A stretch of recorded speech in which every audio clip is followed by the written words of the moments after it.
இதுல குழுமி இருக்கக்கூடிய நாம் எல்லோரும் ஒரே ஒரு சங்கல்பத்தை தான் எடுக்கணும்.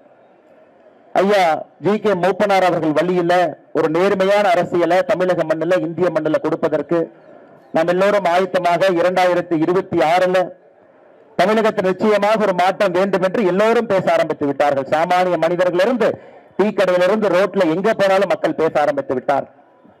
இன்னைக்கு நம்முடைய தேசிய ஜனநாயக கூட்டணியினுடைய முதலமைச்சர் வேட்பாளராக முன்னாள் முதலமைச்சர் அண்ணன் எடப்பாடி பழனிசாமி அவர்கள் இந்த மேடையில் இப்பதான் பேசிட்டு போயிருக்கிறாங்க.